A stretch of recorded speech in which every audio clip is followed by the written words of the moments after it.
Greetings, gamers. I'm Bedroth, and you're listening to part one of a very special two-part Thanksgiving episode of Very Good Music, a VGM podcast.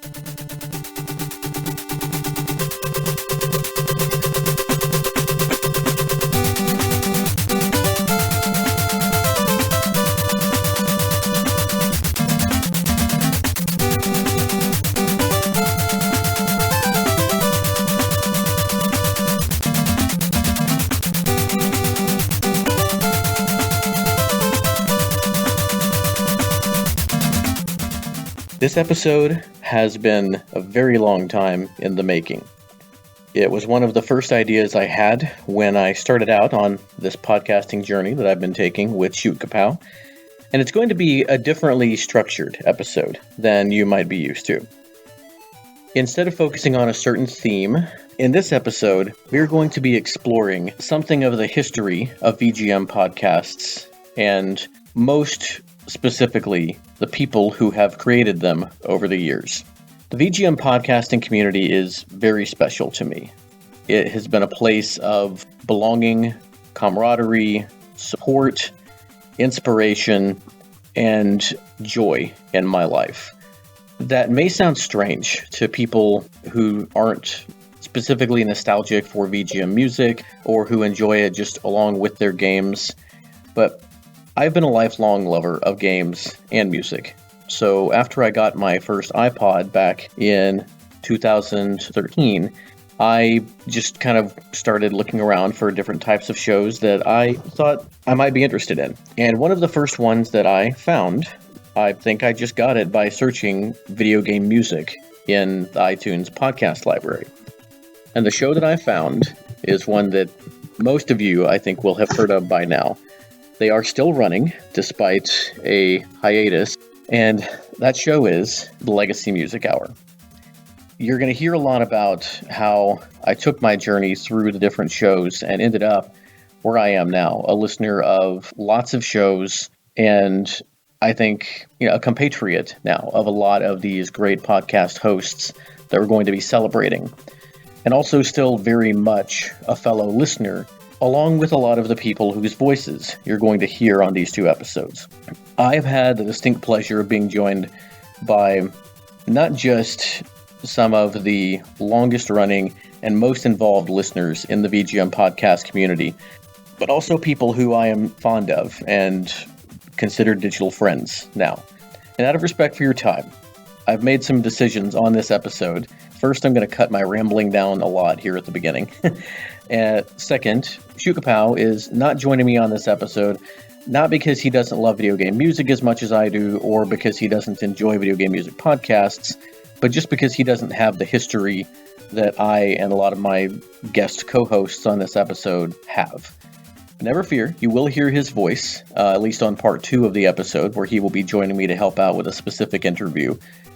But for the most part, you're going to be hearing conversations between me and my fellow listeners, along with a couple of testimonials from fellow listeners, and a very, very special segment that I can't wait to reveal in tomorrow's episode.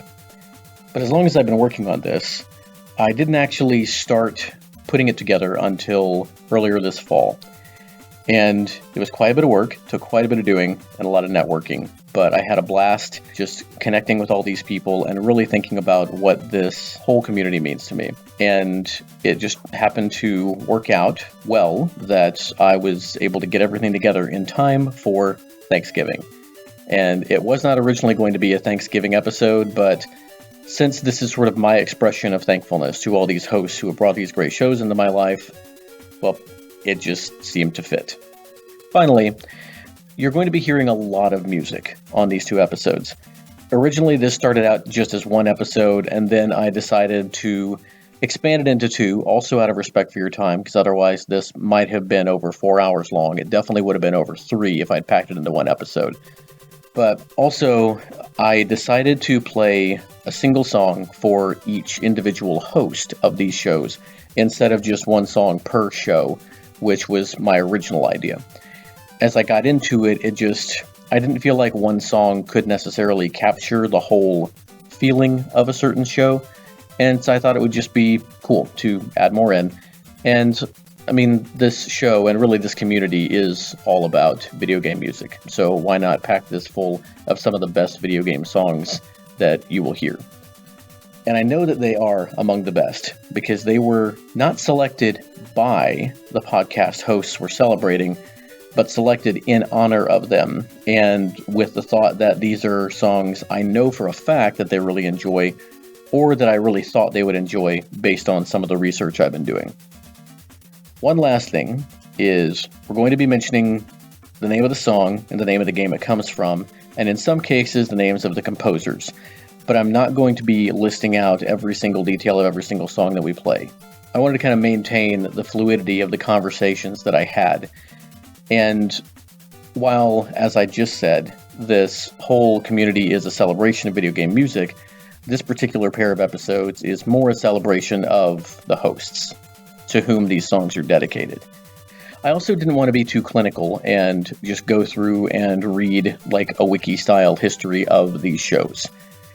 Every single show that we're going to be talking about on these two episodes is one that I would strongly recommend for you gamers to go check out. Whether the show is still running or not, whatever style it is, whatever type of music that show may tend to feature, all of these shows are great. They're hosted by people with a passion for the content and who just, in my own personal experience, are welcoming to their fans and are bringing something to our experience that we wouldn't otherwise have. There will be links in the show notes to places where you can find these podcasts and where you can download them. And I will also include the usual information about each song in the show notes for people who that's really important for. Oh, and finally, I want to mention that this two-part episode, it's really long. There are a lot of different shows here with a lot of different styles. If you just want to pick through and listen to the parts about the podcasters you already know and love, it's all about them. So I want you to listen in a way that enhances your appreciation as much as possible. But if you do take the time to listen to the whole thing, to listen to everything that I and my guest co-hosts spent our time to put together for you, you just might discover one of your new favorites. One last note, and then I'll shut up and we'll get to the first interview. This is not meant to be an all-inclusive list of all of the VGM podcasts that are out there. For such a list, or as close to it as anything that exists on the internet, you can check out vgmpodcasts.com, which we discuss a couple of times in these episodes. This list is the shows that have meant the most to me. Most of them are very long-running and or still active. I'm not even going to try for an honorable mentions list because then I will definitely be leaving people off unintentionally. And there's something out there for everyone is kind of the main point of this whole episode. So, to anyone who is not on here and happens to find your way to the episode, I did not mean any offense in leaving you out. Probably your show is just one that I have yet to experience and enjoy, and I'm sure that when I hear it, I will love it. But I already said I was going to cut down on my rambling, so I guess now might be a good time to go ahead and cut it off. Let's go ahead and get into our first interview. All right. Well, to start things off on this very special episode, and I don't think he knew he was going to be the first one featured on the episode, but now he does. I have got Chris Steenerson here with me. Oh, hello. To talk a little bit about our history with VGM podcasts. What a nice surprise to be first. Yep, that's just kind of how it worked out, and your fandom goes back a way long ways, and I decided to start things off tonight with some of the groundbreakers when it comes to this little sub-genre that we are all big fans of. But yeah, before we get into that, how are you doing tonight, Sean? Hey, I'm doing pretty good. Hanging in there, you know, trying to stay awake after a long day of doing things. I hear that. I hear that, man. Yeah. why don't you start off by telling us a little bit about how you got into VGM podcasts? How did you find out that this thing exists? So I was trying to remember exactly how that all came to be. Once upon a time, there was a device called an iPod. Yep. And actually, my wife gave me an iPod for my birthday. I was working a really kind of dull office job at the time, and a lot of tedious work. And I discovered through that iPod that podcasts exist, and started listening to a bunch of podcasts. And I believe I came onto Legacy Music Hour via something on the Nerdist network, because they were on Nerdist. I don't know if they still are, but back then I think they were on the Nerdist network, and they might have been, Brent might have been a guest on another show that I was listening to at the time or something, or maybe it was an ad at the end of a podcast, and I was like, oh, video game music, yeah, I like video games, this might be something cool to listen to while I'm working. So I started listening to it. It was kind of at a weird time in the podcast, I think. It was a little before they went on a long hiatus. I remember that. Yeah. Yeah, kind of a hiatus that triggered some things that were interesting in sort of the history of all this. But yeah, I started listening to that show. It was kind of a weird show to get into at the time. Rob F. Switch, one of the co-hosts on that show, might have been going through some stuff at the time, because like he would fall asleep during the episodes a lot. like Brent, like they already have kind of an interesting sort of cadence between them. They do. But like at the time, like he was tired, and like there would be like Brent would go off talking about composers and his favorite Nintendo music, and then he would stop talking, and there would just be like this silence. I remember what you're talking about. And it's because Rob was falling asleep. There was just a pretty good stretch of time where that happened on the reg. And that was kind of some funny stuff. But yeah, and that kind of got me into listening to this old video game music that I remembered from my childhood, playing Nintendo. My intro is really, really similar to that. Legacy Music Hour was also the first show that I discovered. I think that I came into it about 6 months before they went on that hiatus. Yeah. And then when they did, I went back through the backlog. And at the time, it was the only one I was listening to. Yeah. So, that was easy. Yeah, ditto. And there weren't that many out there. There really weren't. Then they went away, and I had to try to find some other stuff to listen to, and that's how I found some of the other shows that we'll be talking about later. Like you said, when they went on hiatus, that triggered a few things in the history of this whole kind of world that we're talking about. And you know what? It's the beginning of the show. Now might be a good time to tease a little bit of that. Tell us a little of what you mean about how their hiatus sort of caused a ripple effect through the VGM podcast world. So, kind of the most direct way that I think about it is, Josh and Emily of the VGM Jukebox, before that show was a thing, were also big fans of Legacy Music Hour, and they were doing, they would, send in their VGM karaokes and things like that. And when that show went on hiatus, like they didn't know it was a hiatus. It sounded like they were just done for a while, or indefinitely, really, at the time.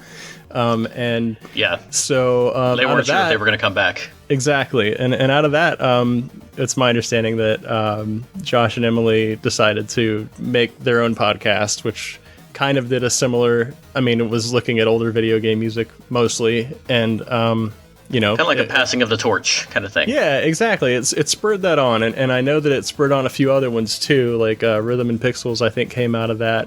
Also, I'm pretty sure they did. Pixel Tunes Radio. Anyway, like at the time, I didn't know about any of those other ones except for VGM Jukebox. Right. Yeah, and I don't think the Super Marcato Bros came out of the hiatus, but I do know that they were inspired originally. Carl talked about it in one of the early episodes. They were inspired by Legacy Music Hour to start their own show, and they went in kind of a different direction with it, which we'll be talking about here after a few more songs. But they were not the first video game podcast, I'm pretty sure. But if LMH had not been a thing, this would not be the thing that it is today. So right, I think you're right there. And I think before we get a little bit more into the VGM Jukebox, because I do want to talk about that, we're going to play. We actually played in with the Legacy Music Hour theme song, the Blaster Master Area 1 music. And classic. In what I'm doing tonight, this has kind of been a meticulous, long, ongoing idea of mine that I wasn't ever sure if I was really going to do, but I have been gradually, over time, collecting songs that I knew different hosts, that they would enjoy, and just kind of been making lists on Google Docs or whatever. And I was just stuck for Legacy Music Hour, guys. So I kept listening, and I decided to go all the way back to the first episode, and I was looking through all their comments and everything. And one of them, I don't know which one it was, probably Brent, because I think he's the one who responds most on the blog, mentioned that, I don't know if he said if it was his favorite, or if he just called it, the best, the proverbial best. On the title screen episode, he actually commented that the Rambo title screen, Rambo for the NES, was the best. So I figure we could go ahead and start with that one this evening. This is going to be the title screen from Rambo from 1988, composed by Tohru Hasahe and Minki Motoyama for the NES.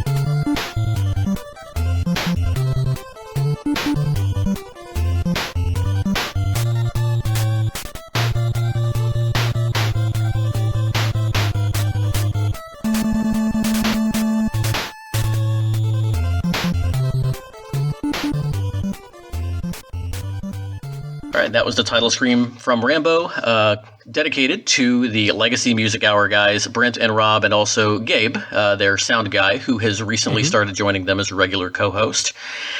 Yeah.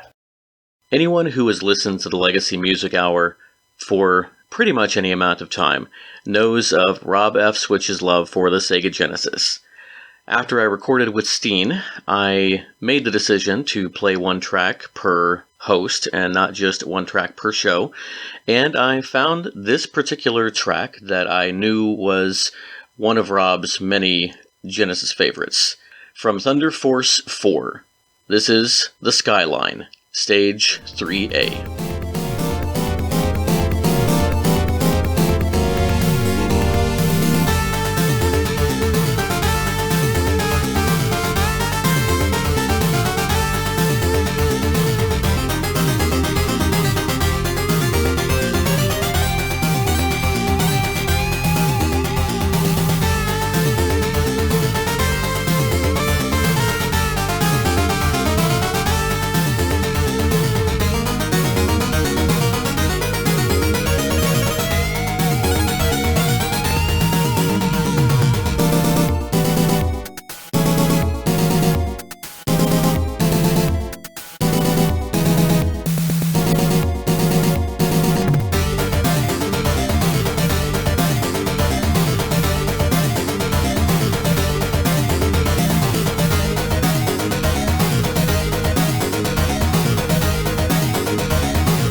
And as you mentioned before, in the wake of the Legacy Music Hour, and before they came back and actually are still ongoing today, out of that came the VGM Jukebox. Yeah. Why don't you talk a little about your history with Emily and Josh and their wonderful, wonderful show? Like I said, that was kind of in the gap that came up, and I was trying to find more shows to listen to that had the video game music stuff going on, and their show I feel like was kind of a special thing in that like it was really community centric. and it really was focused on the listeners bringing suggestions and giving testimonials and talking about, their own nostalgia and experience with the music that they were sharing, which was really cool. And they also brought a lot of kind of fun to it. They were just kind of two very nice personalities, and they really are. Yeah, really, really friendly people to listen to, and they had their little skits and stuff that they would do within the show and their own. Yeah, I love their little meta narrative. Yeah. Yeah. So and that was all really fun stuff. And they kind of I think they picked up a lot of the folks who were listening to LMH at the time. So yeah, it was a great show.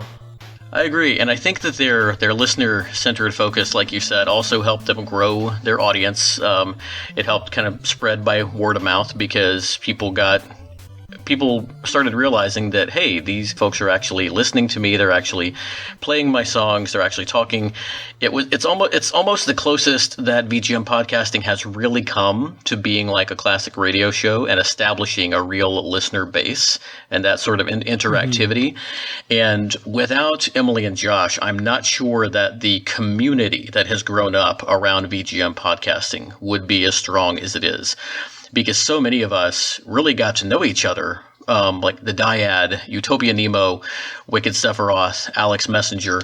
So many of us that's, now all rolled together got to know each other through the VGM Jukebox. And that's what I think really is their legacy. And Emily and Josh don't have the show anymore. Emily had... she had another VGM podcast for a little while. Podcast Roulette? Yeah. Yeah. Sound Test Roulette, yeah. And, of course, she's on VG Embassy with Ed infrequently, mm-hmm. and it's always a pleasure to hear her. She is just the sweetest person that I have ever heard on any of these shows, which is saying something, because this is also the same community where we have Purnell. And and I haven't heard much from Josh. He is kind of a man after my own heart. I know he was a word nerd, and I actually think he maybe still has a podcast about language that is kind of a cool thing. But yeah, you really kind of said it all. These were two really fantastic shows that got the whole community rolling and turned it into what it is today. Absolutely, yeah. Definitely in terms of, I know like Rhythm and Pixels and also Ed's shows. Yes. And I really think that with VG Embassy, Ed's podcast, I think really solidly he's taken kind of the spirit of what was that community part of VGM Jukebox and kind of like tried to take that and to make his own show is kind of based around that whole idea. It's about the community. It's about the people who listen to the podcasts coming and talking with him about the things that they like. So yeah. I think that's super cool too. That's kind of like the thing that's really kept me listening and mm-hmm. talking to folks. And I know Rhythm and Pixels and XVGM also have their patron live shows they do every month, which is kind of another extension of that sort of community-driven thing. And that really is a big deal, even for podcasts that are not really a part of the hub that I kind of see that contains like VGM Embassy, XVGM, Rhythm and Pixels, Pixelated Audio, these guys that all kind of knew each other.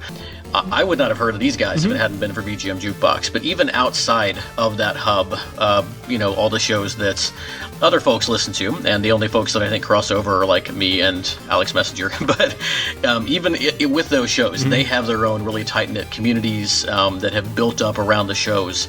And so much of that is, why I think this is such a great community to be a part of. And yeah, for sure. Get to hang out with great guys like Chris Steenerson, who I think actually has his own VGM podcast. I do. Why don't you tell us a little bit about VGM and what has been going on with that and when we might expect to hear some more of it again? Not to put you on the spot or anything. It's the big question mark. Anyway, VGM, my podcast I do with my friend Matt Sargent. We have a solid 2 episodes and some follow-up episodes. We're working on a third. It is a very labor-intensive creation that we make. Not only do we listen to video game music, we attempt to take the stuff that we liked about and the music we listen to and create our own compositions out of that, inspired by it. Which is such a cool idea. I appreciate it. But yes, labor intensive, I can imagine. It is very labor intensive. We have been working on our third episode that we recorded the listening and talking parts to in March, and we've just been working on that piece of music, and it's just been sporadic because of the coronavirus situation, where we haven't been able to get together and kind of hammer out some of the stuff that we would do in person sometimes. And it's just kind of everybody's been distracted. But when it finally comes out, it's going to be an awesome episode. I do appreciate the folks who have listened. It's kind of hard to drag people along when our release schedule is 2 times a year or something, but I do appreciate it. Right. Well, hey, that's what podcast subscriptions are for. One of these days I will be super excited to see a new VG Jam pop up in my feed. Yes, I appreciate that. It's going to happen. It will, I promise. I got to remember how to play the guitar again. All right. Well, Chris, thank you so much for joining me this evening. It has been a pleasure talking to you. I'm really glad I could get you on the show with me. Yeah, it's been great to be here. Thanks for having me on. And we're not quite done yet with the VGM Jukebox. We have one other guest who is going to talk to us a little bit about that, and I will be introducing him here in just a moment. But first, as my dedication to Josh, I could not think of anything much better than the VGM Jukebox's theme song itself. From Front Mission, this is Bar.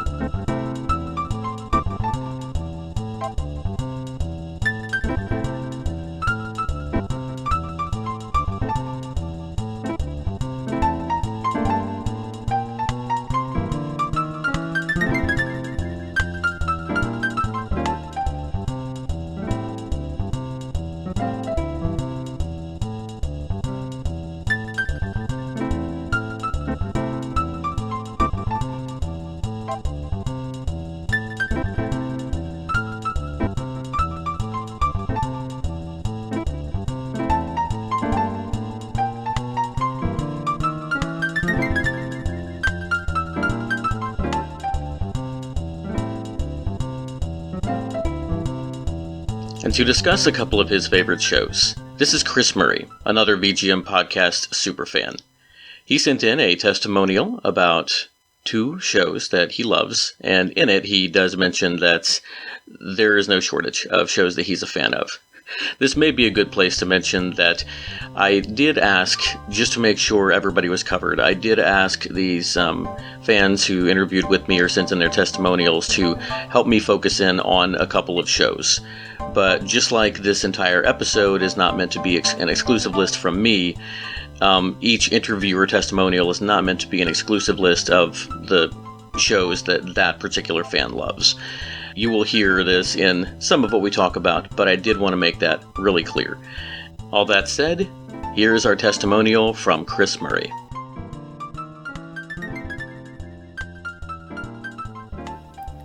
Hey Bedroth and Shoot Kapow, Chris Murray here.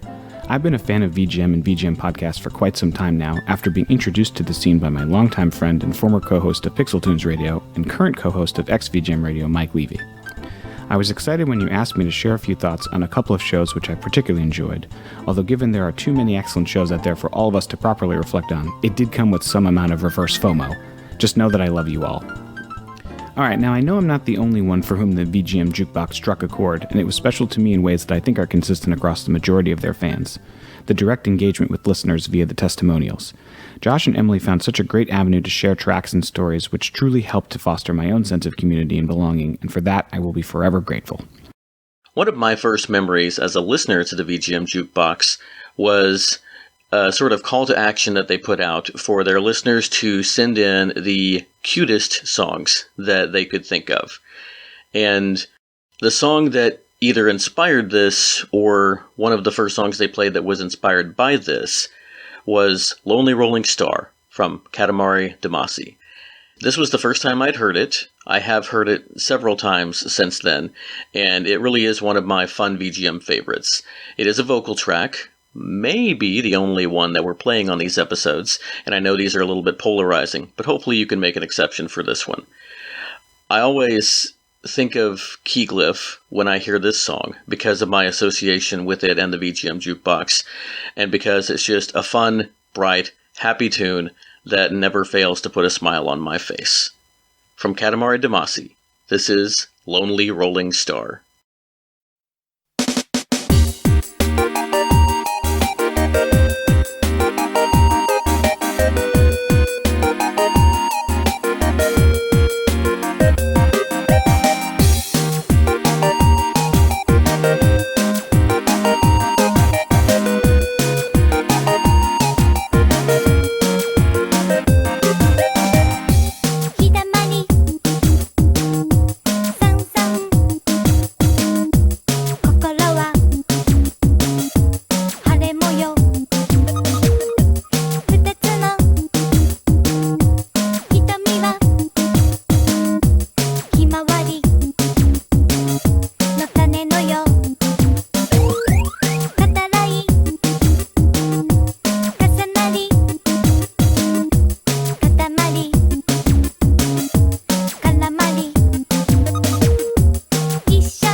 As I dove deeper and deeper into the VGM podcast scene, another show that I've come to enjoy a lot is Drew Mackey's Singing Mountain, which is thankfully returning from a hiatus. I often find Drew covering interesting and creative topics with a different take than many other shows otherwise might. Episode 62 highlighting Electman's journey and how the Electman melody seems to have shown up throughout 80s rock and pop was a particularly awesome example of this. Drew's show caught my attention for both the quality and content of his show, but also his approach and operating model. One host, targeted and shorter episodes, interesting takes on the music without being overly technical in either the gaming or music theory. It goes to show you that the VGM and podcasting community is vast and there's something for everyone. Again, I just want to say I feel fortunate to have found this community and thankful for all the content creators, and please keep it up. I haven't had the chance to interact with Drew as much as most of the other hosts whose shows I'm celebrating, but he really seems like a cool guy. He has great taste in VGM. He really likes to dig in and explore topics that I don't hear talked about on a lot of other shows. I also recently heard him guest on another podcast for the first time for me. He was on the XVGM radio episode focusing on the music of Chrono Trigger. And on that episode, he mentioned that even though his podcast is named after Singing Mountain, he's never been super fond of that particular song. Instead, one of his favorites is the song we're going to be playing for him, from Chrono Trigger. And however you like to pronounce this, they actually talk about this on Drew's guest spot on the XVGM podcast. However you like to pronounce this, from Chrono Trigger, we are playing Scala's theme.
Our next testimonial comes from Forrest Shamlian.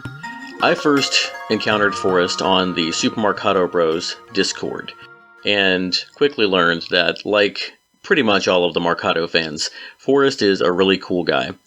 He and I are also fellow listeners of Volts Supreme's Synth VGM Dream Stream Machine podcast, which has to be heard to really be understood. And maybe not even then. It's a wonderful show, and I'll let Forrest talk to you about it. You can also find Forrest's own work on YouTube by searching Castle Corp. It is a great little sketch show about what would happen if Mario ran out of coins and needed to find a job shilling for, well, the Castle Corp. Check it out. Season 1 in its entirety is up on YouTube, and you will not regret it. And now, here's Forrest's testimonial.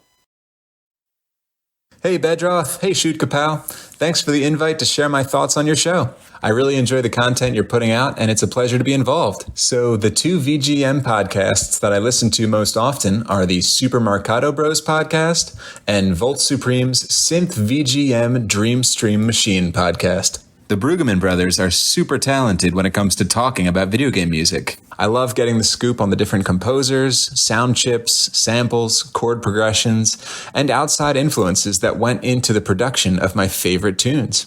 They also have excellent taste, and they've introduced me to several incredible OSTs from games I never would have heard of. Then there's this maniacal supernatural entity on the loose somewhere in Australia, known by all as Volts Supreme. Volts' podcast is incredibly entertaining, not only due to the zesty array of smooth, seductive synth bangers that he plays, but because of the menagerie of delightfully odd guests who join him on strange and whimsical journeys in each episode.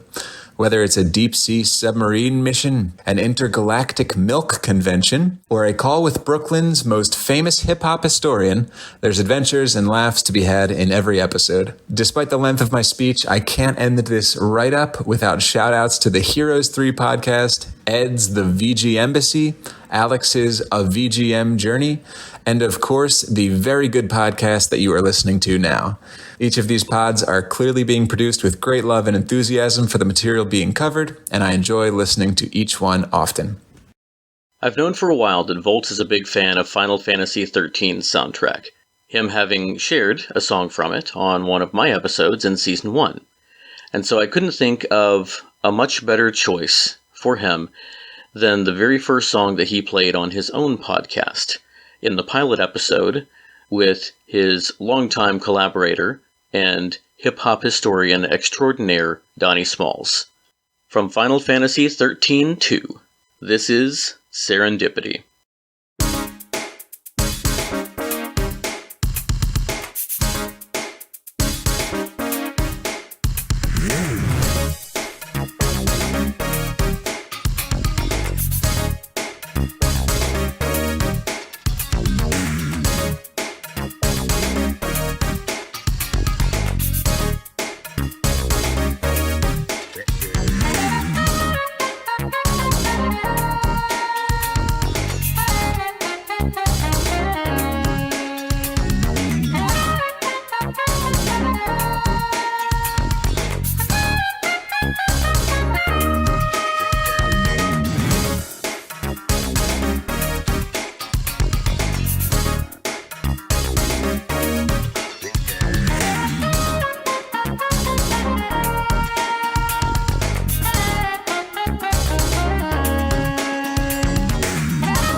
And we are back, and I am joined by yet another VGM podcast superfan, whom many of you will recognize because his voice has graced the audio of several of our favorite shows.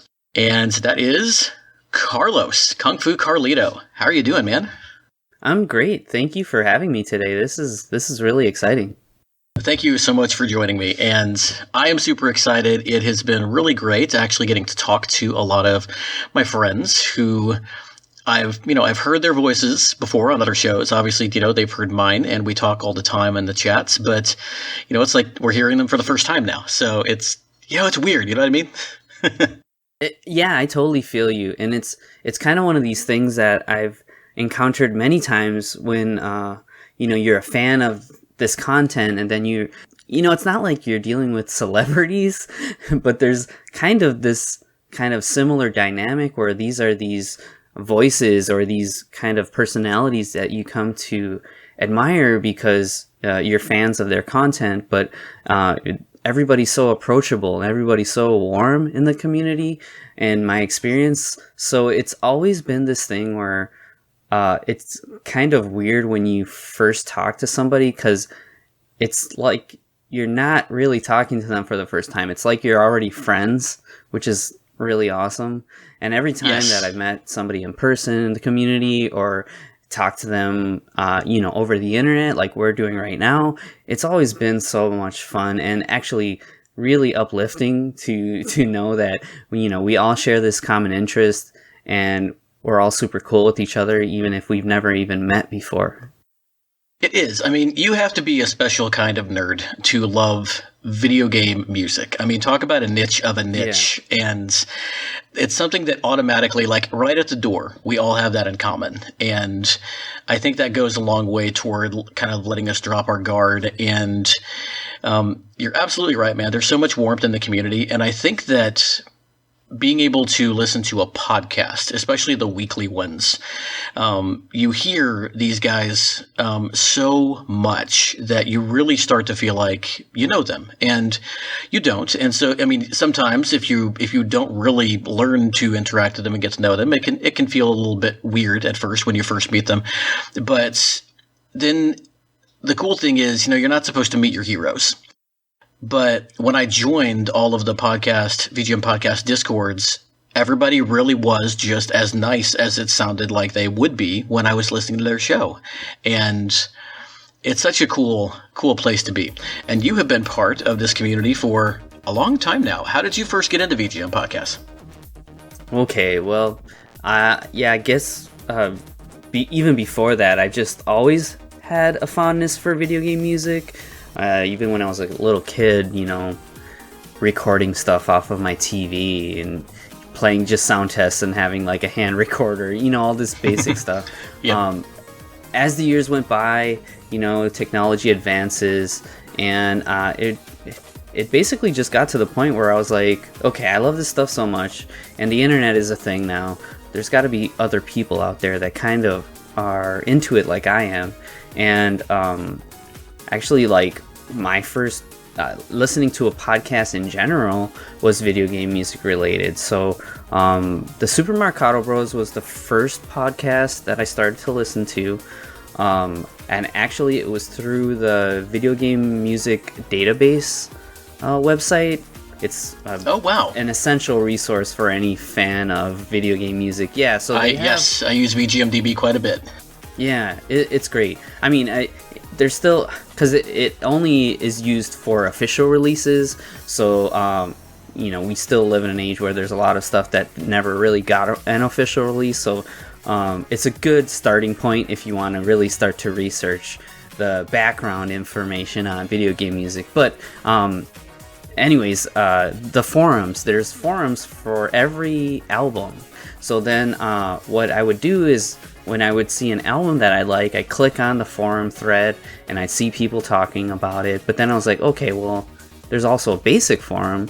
So I went on the basic forum and I saw that Carl, one of the hosts from Super Marcato Bros, was talking up his podcast, and he would actually like create a thread for every episode. I doubt that that's a thing that still happens, but back then it was. And I feel like the Mercado Bros were probably, I don't know, maybe 20 episodes into the show or something like that.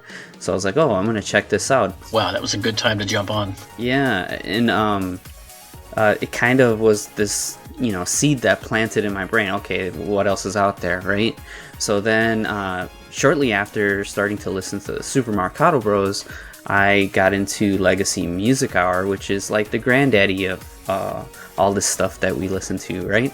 And that was one of these situations where once I heard it, and a bit with the Mercado Bros too, but I had to go back and consume everything.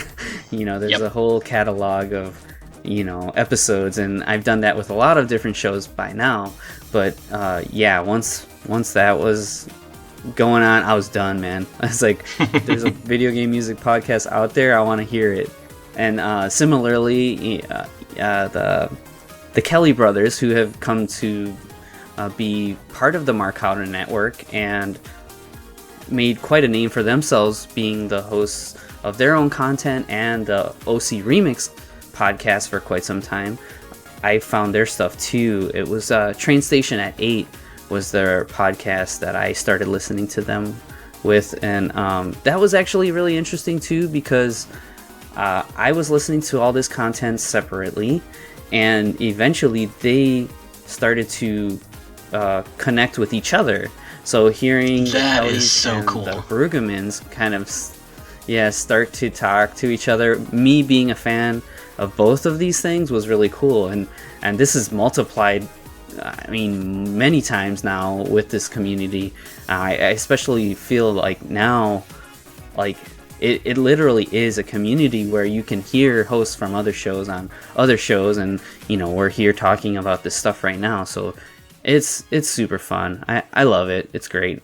It really is cool. And I actually heard about the Kellys through the Super Mercado Bros podcast. That's where I first, heard Brian and Stephen. And so to be able to have been fans of both of them separately and see them come together, that is really cool.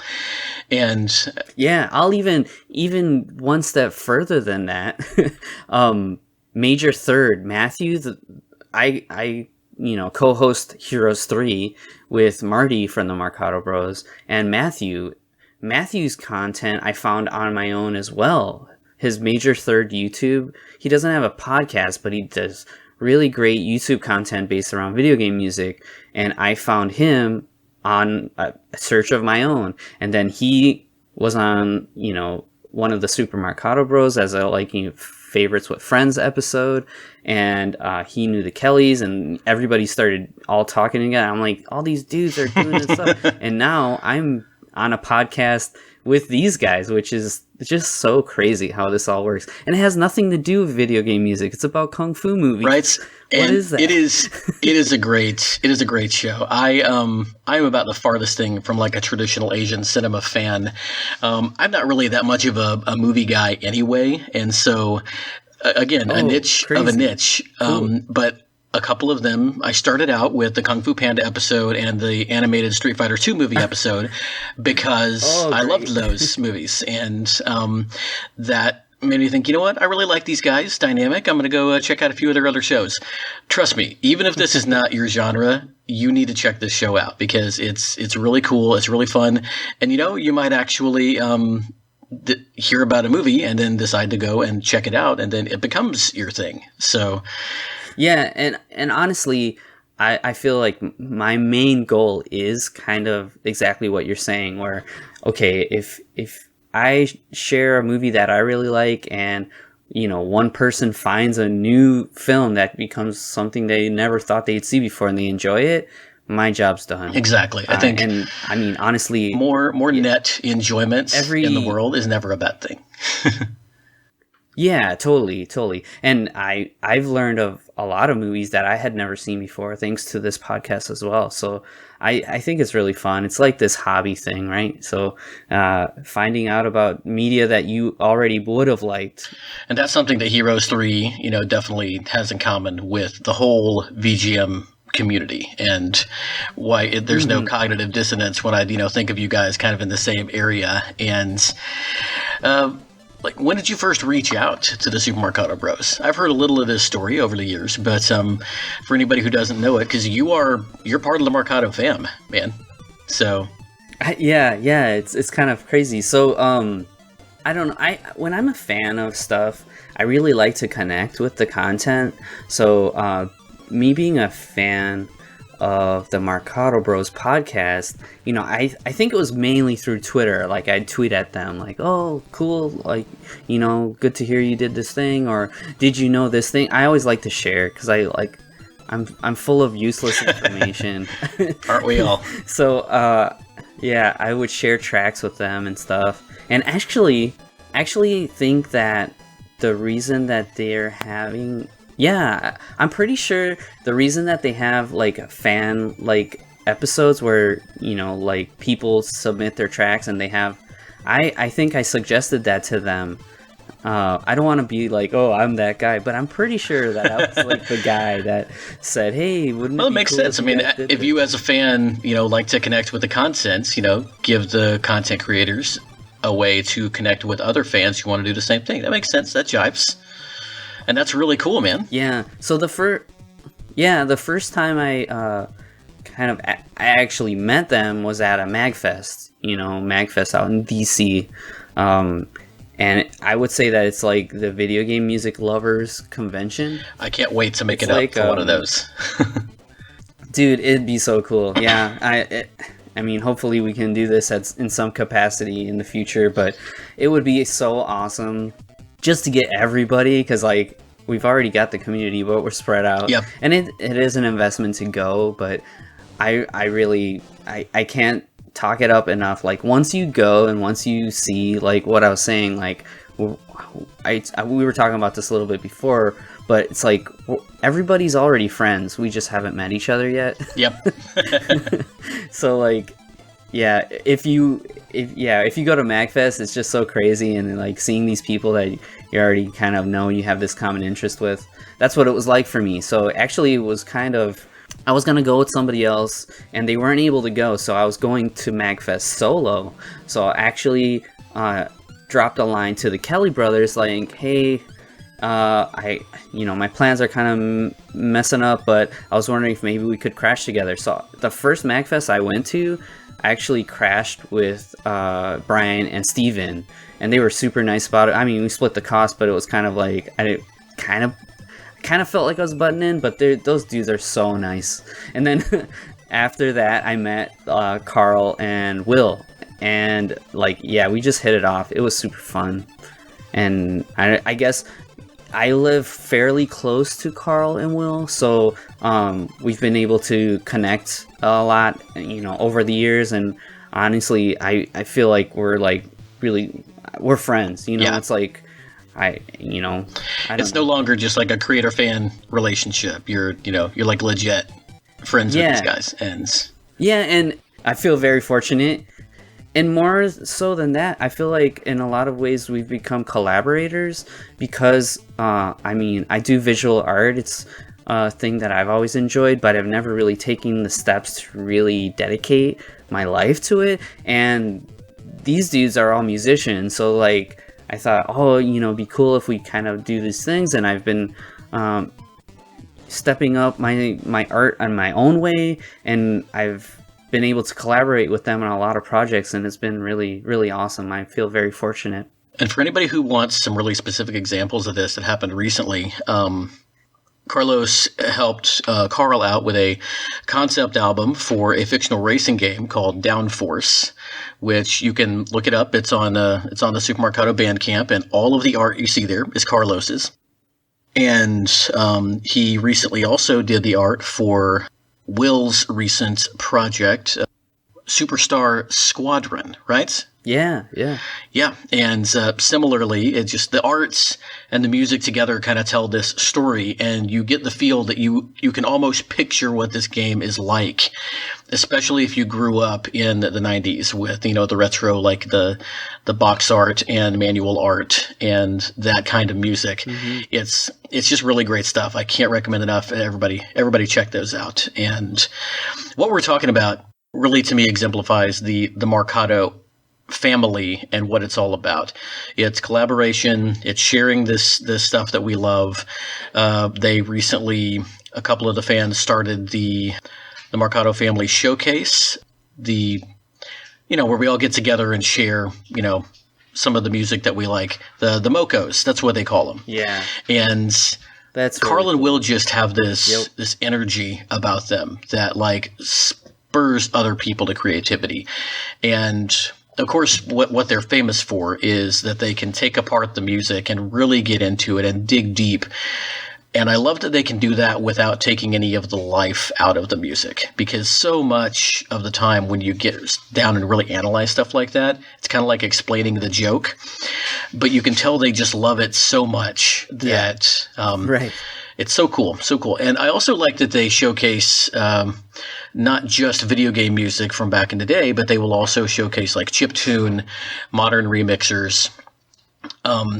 In fact, that's a decent segue to the songs that I'm going to dedicate to Carl and Will.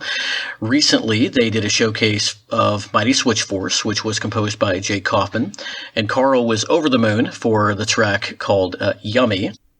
And one of the chiptunes that actually has been featured in a game, we'll get to that here in a minute, but when they featured it, all they knew that it was a chiptune. It's Artificial Intelligence Bomb by a composer who goes by the name Naruto. Both of these are just jams, which you would not expect anything else from the Super Mercado Bros. And that one is Will's track. Yummy is Carl's track. We'll go ahead and play those now. When we come back, we'll talk a little about the other set of VGM Podcasting Brothers.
right, so now we have talked about the brothers from the, well, not quite the Great White North. Minnesota is not quite in Canada, but we've talked about Carl and Will. Now let's go down to the other end of the time zone and talk about my fellow Texans, Stephen and Brian Kelly. So you discovered these guys independently of the Mercado Network. How did you learn about them first, and which one of their several podcasts were they doing at the time? Right. They were doing a podcast called Train Station at 8, which is, as if you might be familiar with their work, Animal Crossing is always an essential part of the content they make. So Train Station at 8 is a reference. Their current show. Yep. So their current show is An Evening at the Roost. So yeah. yeah, it's great. So the thing that I always really liked was they would always like change the format. I forget. So like so the thing that I love about these guys is that, one, they're super positive, like ridiculously positive to the point where I'm like, where's the cracks? Like, come on, guys. Like, you got to get mad or something sometime. But no, it's like impossible. They're ridiculously positive people, and they're just really great at talking to people. So over the years, with Train Station at 8 and with the OC Remix podcast, and now even more so with Evening at the Roost, they just have a guest on, a musical group or a musical artist, and just pick their brains. And they're so good at it. It's ridiculous. It's an amazing skill that these brothers have. And I've learned a lot. You know, where you would say that Carl and Will, you're learning like almost music theory and all this stuff, and sometimes that stuff goes over my head, but I still really enjoy hearing them talk about it. Brian and Steven, they really bring out the heart in musicians. You know, it's really fun hearing them just, I don't know, just I could listen to them interview anyone. It's super fun. You're right. They're really, really great interviewers. I mean, their first episode of An Evening at the Roost was with Grant Kirkhope, whom I have heard on several podcasts. He seems to be really, really open to interviews, and he seems like such a cool guy. But I heard stuff from him on that show that I had never heard before, and they got him talking about things that I had no idea that he was involved with. And they really are. They're excellent interviewers. They ask just the right questions, and then they sit back and let the guests go. But they have had, let's see, Whales or Whales. Yeah, it's like their original like network of podcasts, and then Train Station at 8, which, like you said, is a reference to Animal Crossing. I can't remember, were they involved with Top Score with Emily Reese, or were they just like? I'm not sure. Yeah, I don't. Maybe I'm just mixing them up because I know Carl and Will were on there a couple of times. Yeah, they were for sure. I don't think the Kellys were. Okay, I think I might just be getting all of that mixed up. But it's interesting that you mentioned that, because I would say that Evening at the Roost really kind of has more closer to a Top Score format, this kind of NPR type of formatting to it, but at the same time it's like the fun of having them on and having them talk to composers. But I think it's a good comparison. And this is probably a good place to mention, I don't have any of them on this episode because I had to draw the line somewhere, but there are some really, really great VGM composer like interview podcasts out there, and Top Score is one of them. I don't think Emily's still doing that, but there are a lot of great episodes to go back and listen to. Mm-hmm. There's one, I believe it's called Music Respawn. Oh. Well, that's out there right now. Basically, just go down the list on VGMpodcast.com. You'll see it. Of course, Austin Wintory is interviewing composers for the AIAS podcast, and there are a lot of really great interview shows out there. And now Evening at the Roost is definitely one of those. It's actually the only one I currently listen to all the time. Nice. Because I kind of like with this episode, I have to draw my listening time line somewhere. The one thing they also did kind of in the back half of the show that I really enjoyed was they started, I think it was actually Carl and Will that started them doing this. They started focusing on one song per episode and breaking that song down. And that was a really cool thing that they did. OCR, that's where I was going to go, because this is also a good place to talk about Overclocked Remix. It's such a big part, such a different part as well of the VGM community.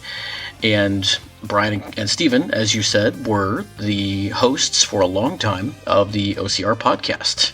No longer running. It actually had a hiatus at one point and then came back with Patchpin as the host. Right.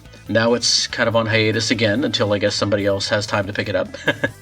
I think it was really cool. I really enjoyed listening to it week for week. They also did this kind of like a fan submitted thing, like they had their playlist every episode, and I really had a lot of fun finding tracks based on their theme, because they'd have a different theme. Kind of brought me into the OC Remix community more than I ever had been, because I'd always known about OC Remix, and I mean, going back to the early days of video game music on the internet, that was kind of like the main, you know, game in town. You'd see all these techno remixes of Mario or Zelda or whatever, and but I never really got into the community, like knowing who artists were and really kind of following, except for like a handful of names that I found on my own outside of OC Remix. But thanks to the OC Remix podcast, I really got into some artists, and I started to kind of get into more of an EDM type of BGM, like finding the stuff that I feel like fits my taste within that realm of EDM. And that's not to say that, I mean, everybody kind of, it's a joke almost putting OC Remix in the box of EDM or techno, and there's so much more than that if you really look. But right, yeah, there's something there for everybody. Yeah, for sure. There's an artist called Will Rock that I really got into thanks to the Kelly brothers, and actually ended up meeting him at MagFest, and he's a super cool dude. Yeah, I'm a follower of his on YouTube. Yeah, like, and he shreds. He's awesome. He's a super nice guy, and he can just tear it up. Like, this is not EDM. This is all guitar stuff. Like, he's like rocking, dude, and he's almost like I don't know. He's like one of my favorite guitarists. Cool. Yeah, thanks to their podcast, I found out about him.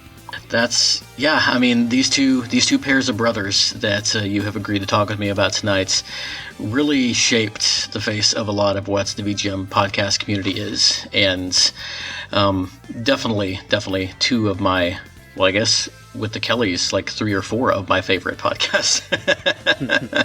Yeah, those guys are all right, I guess. Yeah.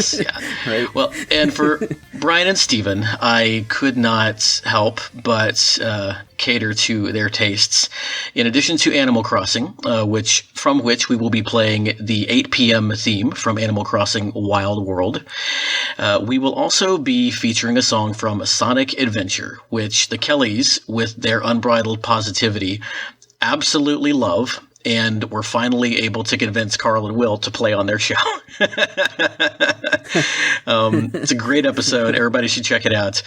So, dedicated to Brian and Steven, we have 8 p.m. from Animal Crossing Wild World and Azure Blue World from Sonic Adventure. Carlos, it has been fantastic having you on the show. Any parting words or any last thoughts you want to share with our listeners?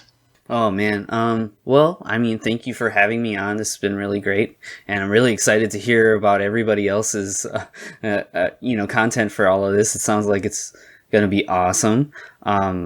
Like I said before, I do honestly feel like this is a community of friends, that we talk over the internet and we meet when we can, but, whenever I meet anybody, it's a great time, and hopefully someday we can meet again. I hope so, man. Well, this has certainly been a great time with you, Carlos, and thanks so much. All right, let's get into some more music.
All right, and now I am joined by a very special guest. Ladies and gentlemen, Alex, the messenger of a VGM journey. How are you doing, sir? I'm doing pretty good. How are you? Doing all right, and I'm excited to talk to you about some of these shows, because they're a little off the beaten path for a lot of the people that we hang out with. I wish more people knew about them, because they're really awesome. Oh yeah, same. But before we get into those, why don't you tell us a little bit about how you got started in the wonderful world of VGM podcasts? I would definitely tell you that it was about, I would say 10 years ago. I was pretty big into podcasts, and for whatever reason, I stumbled across Legacy Music Hour, and it just kind of clicked with me like, hey, I really love video game music, and I also love podcasts too. So it was just this perfect blend, and it just started just this decade-long adventure of finding all of these different VGM podcasts and listening to them and discovering new stuff. Very cool. And how long was it, and how many shows had you finally checked out before you started up the VGM Podcast Fans Facebook group? Let's see. I started that group, man, I want to say 4 years ago, maybe 3. Wow. And I've listened to way too many shows. Way too many to name, huh? Oh, yeah. Everything on this list and then some. I think if I was to ballpark the amount, I would say maybe 30 shows. Wow. Man, even the rest of us who have been talking tonight, who some of us listen to upwards of, 10, 11, 12 shows, but that is crazy. And if I were to count them up, I might cap out around 20 for all the VGM podcasts that I've at least checked out an episode or two of. So you're kind of like the resident expert, man. I mean, I try not to brag, but I've been around. Well, I know that your presence is definitely felt all over the community. You're appreciated, and some of that, of course, is for your generous patronage. I know that you're a pretty high tier patron of a lot of shows, mine included. By the way, disclaimer. Thank you so much for that. But even for the shows I know that you're not a patron of, there are several of them, including a couple of the ones on this list that we're going to talk about, that I might not have heard of if you hadn't told me about them first. And I think that sharing the shows with our friends in a lot of ways is as important, if not more important, than, just kind of quietly giving our money away. And so the fact that you do both of those things is just pretty cool. One of those shows is the Rock Out With Your Card Out podcast, which we can call Roiko for short. And its host, Jason Ariola, is a pretty cool dude. I've checked out his show a few times now. Recently, actually, you guested on that show, right? Right. And actually, shortly after we recorded this, I listened to Jason's newly posted 50th episode of Rock Out With Your Card Out.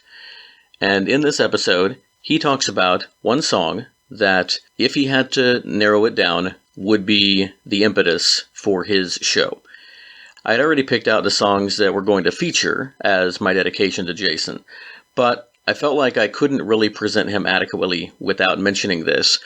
And so, under the rest of the conversation, you're going to be listening to The Boy Who Had Wings from Ys 3, Wanderers from Ys.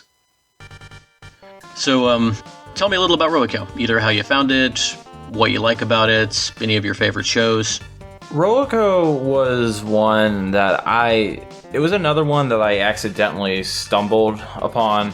I think I was just looking for some new VGM podcasts to listen to, and I just happened to find that one. I think Jason is a really cool guy. I think he was probably one of the hosts that I just felt super comfortable talking to when I was guesting on his show.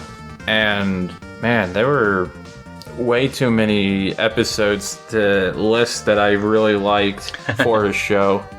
I think ones that really stuck out to me was a lot of his Ys episodes. He loves him some Falcom sound team, doesn't he? Oh yeah.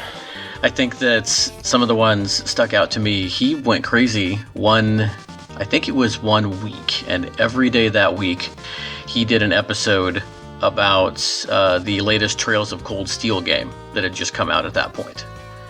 Oh yeah, And that was a fun little mini-series. I think it was like 4 episodes. Mm-hmm. And I mean, he just like, I want to say he didn't even play everything. I want to say it was a pretty extensive soundtrack.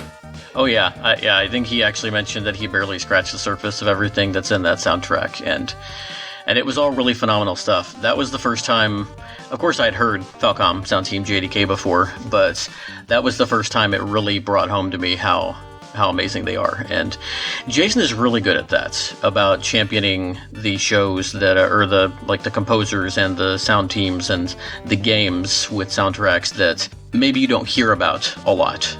And I feel like he takes some pride and some joy in being able to share that stuff. Yeah, I definitely agree with that. Let's go ahead and play the song that I have picked out for Jason. As I have mentioned a few times tonight, I've sort of gone through and handpicked different things that I thought the composers would appreciate to play on the playlist tonight. Which means that, I mean, since these are the songs that I thought would sound good to these professionals in the genre, you know that it's going to be full of very good music. And you were the one who reminded me that he also really enjoys the work of Motoi Sakuraba, something he has in common with Shoot Kapow, actually. So, thanks to your suggestion on composer, I went back through some of Jason's backlog, and I picked out a game that I thought would be, it's a little bit obscure, not super obscure, but a little bit obscure, by a composer he loves. From Baten Kaito's Eternal Wings and the Lost Ocean, we are going to be playing Prologue Peak and Nadir's Whale.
Alright, and those were the opening tracks of Prologue Peak and Nadir's Whale from Baten Kaito's Eternal Wings and the Lost Ocean.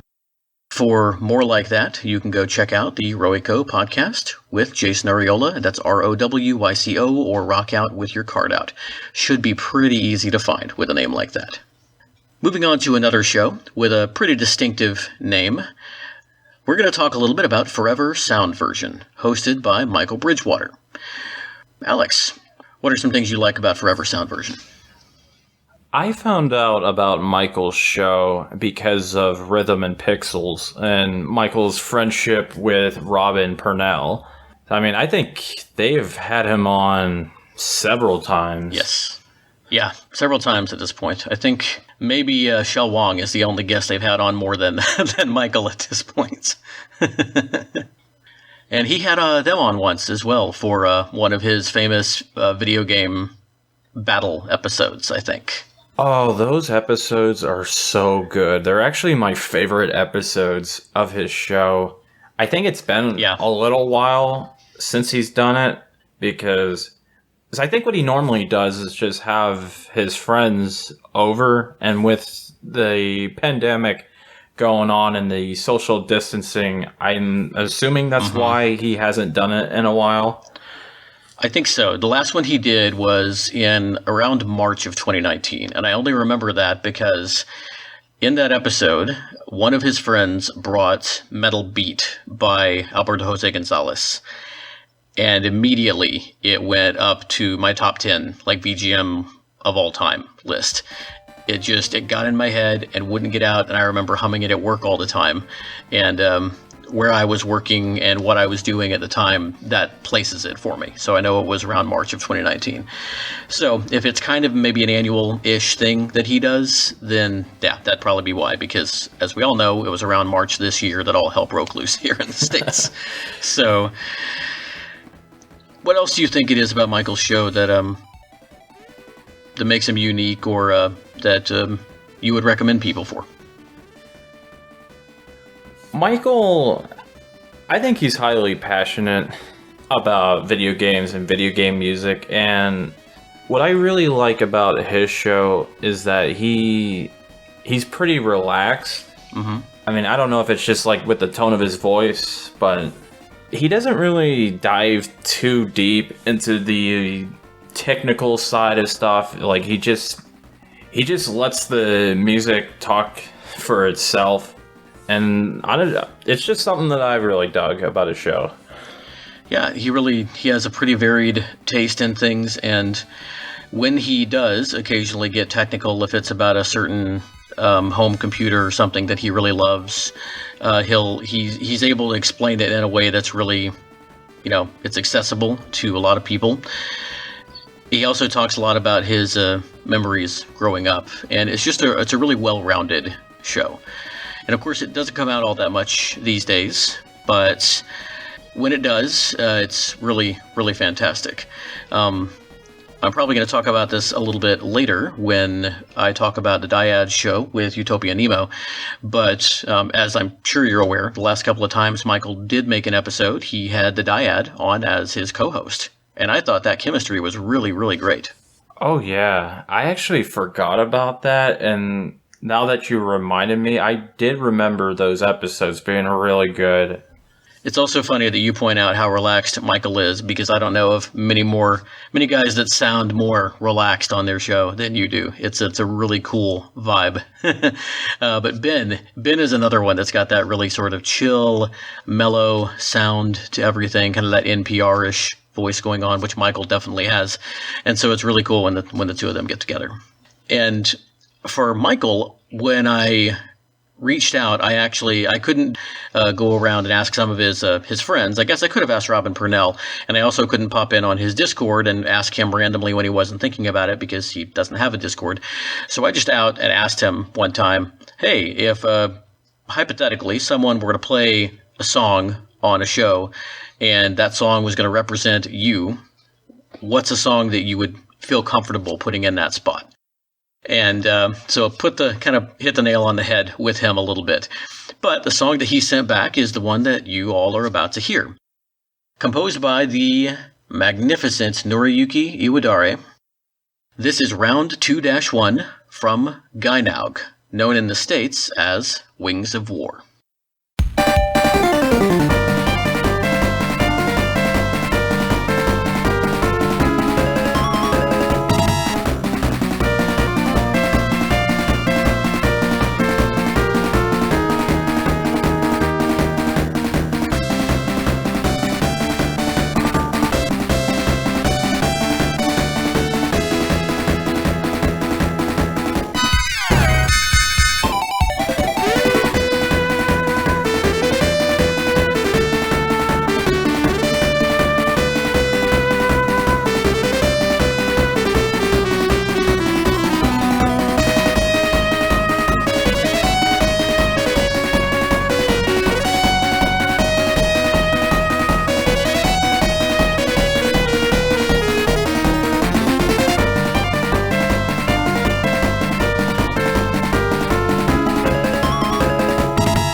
And we are back. That was round 2-1 from Gainaug, Wings of War in the States. And that was dedicated to our wonderful British friend, host of the Forever Sound Version podcast, Michael Bridgewater. And moving from one of our British podcaster friends to another one, and another show I would not have heard about if it had not been for you. I remember specifically was asking about other shows in the VG Embassy Discord one time, and you threw out The Sound Test, hosted by Lee Tyrrell. The Sound Test is a wonderful show. The episodes, I mean, you do get different kinds of episodes. Mm-hmm. Lee normally does these, like, all these interviews. Yeah, he's done a lot. And, like, he'll do them by seasons. And he's talked to quite a number of composers. Anybody from Danny Baranowski to Dave Wise, Grant Kirkhope. Yep, he's had Laura Shigihara on. I mean, some of my favorite episodes. He had Austin Wintry on one time, actually. Oh, yeah. I want to say he had Nathan McCree as well. Yep, some really, really big names. He's very good at networking, and I like the style of his interview shows because they almost sound more like documentary style than straight up interview style. And that's very different, and I think he produces it really well. What was crazy to me is that I've talked to Lee quite a bit, and at the beginning, I mean, he was saying that he didn't think he was that great of an interviewer and all that, and, like, I totally disagreed with him. Like, I thought he was great when he started. Yeah, he and I have had similar conversations, and the biggest puzzler to me about the Sound Test is why it doesn't have a wider audience than it does, because it really is, it's an incredibly produced show. He makes a really strong effort at connecting with the fans. He's recently started up a Discord where he collects most of the requests for the show. He does a lot of requests. He does a live, the Sound Test live every Friday. It's in the afternoon here in the States, in the evening over there in Great Britain. And yeah, everything you're saying, I can't agree with more. He's really, really good. Yeah, I mean, I don't want to be that guy, but I would say that the Sound Test is one of the most underrated video game music podcasts out there. Like, I agree with you. I don't understand why that show doesn't have a bigger audience than it does. Well, if any of you out there listening are inclined to another VGM podcast, this is one that I think Alex and I can both heartily recommend that you check it out. The Sound Test is definitely worth it. The backlog isn't super huge, so it's not like discovering, the Super Marcato Bros or Pixel Tunes Radio for the first time and having to go back 200 plus episodes. And what's there is solid gold. Really, really good stuff. There's something there for everybody. If you're not a huge fan of the interviews, there are the live shows. If you do love the interviews like I do, then they're awesome. They're some of the best ones you'll hear. And you actually helped me pick out Lee's song as well. Yeah, we settled on Bayou Boogie from Donkey Kong Country 2. So I know that was... Donkey Kong Country 2 was a game that Lee absolutely loves. Yeah, it definitely has a lot of meaning for him. One of the things that really helped him learn to love not just video games but music, and so of course it has a special place in his heart. But yes, so as Alex said, we are now going to take a listen to Bayou Boogie from Donkey Kong Country 2.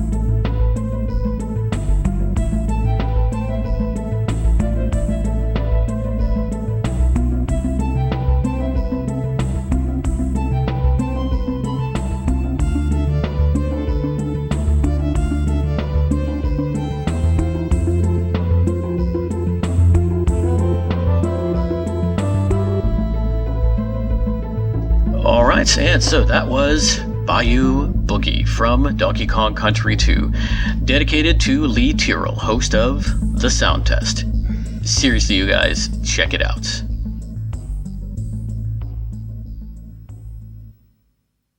Alright, and we are back, and I have yet another VGM podcast superfan with us to help me close out part 1 of this VGM podcaster tribute. And that superfan is Utopia Nemo. How are you doing tonight, sir? I'm doing well. It's great to be here. It is an honor to have you, man. I gotta say, you are in some good company tonight. I have been talking with Carlos, Chris Murray, Chris Steenerson, and we're actually, I think, going to be talking soon about another longtime VGM podcast listener and fan. Of course, we have also heard from The Messenger this evening. And yeah, but before we get into that, you've been listening for a long time. Why don't you tell us a little bit about your history with VGM podcasts? How did you get into this? What are your memories of this? That's a good question. I was thinking about it recently, and I don't really remember exactly when I started. My earliest memories about listening to VGM podcasts was listening to a VGM podcast called Top Score, and that was with Emily Reese. It was on, I think, Minnesota Public Radio, but it was, broadcast on Apple Podcasts and various things. I'm familiar. Not the first time that's been mentioned tonight. Yeah, I don't really know how I found her podcast. It's not going anymore, I don't believe, but for a good long while she was covering all sorts of things, from new things and also older compositions. That's how I found out about MagFest and a lot of other things, VGM related as well. And from there, she actually did an episode talking to, I think it was Brent Weinbach with Legacy Music Hour. And so I transitioned into Legacy Music Hour, and I think she started to slow down after that.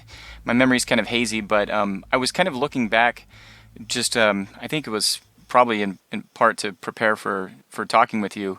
I was looking back on the Legacy Music Hour blog posts, and I want to say my earliest response, because I started responding pretty much after I discovered the show. It was like 2013, somewhere in there. So I've been listening to VGM podcasts since about then. That's 7 years, dude. That's crazy. I remember seeing your name on a lot of those early threads in the research I was doing for the show. I did see you on LMH's websites, VG Empire, seen you on Pixelated Audio. I've heard you on Pixelated Audio. But oh yeah. You've but yeah, please continue. Where did you go from LMH? Well, one thing I wanted to mention about the culture at that point, I've never been much on social media. Discord is kind of new for me. As you know, I'm on Discord a lot. I think that's how we met. But before that, I didn't do any social media. So the thing to do with all these VGM podcasts was to respond on the message boards.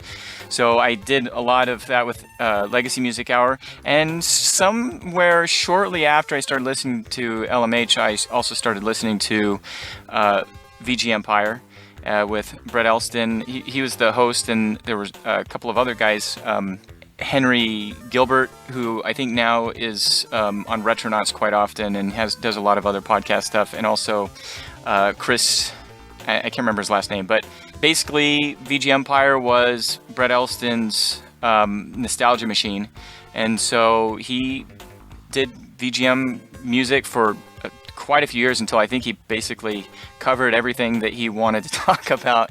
But I listened to those guys quite a bit, and I mean, as you know, I think the very fact that I'm here kind of points to the very collaborative and supportive nature of VGM listeners and VGM podcasters. One of the things that potential listeners of both LMH and VG Empire know is that at some point, so Brett and Brent, they were both doing this for a very long time, and without knowledge of each other. And at some point, Brett Elston realized, hey, there's this other show called Legacy Music Hour.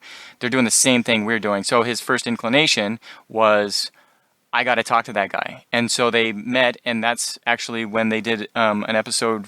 I think Brent Weinbach appeared on VG Empire, and they did their episode on Secret of Mana.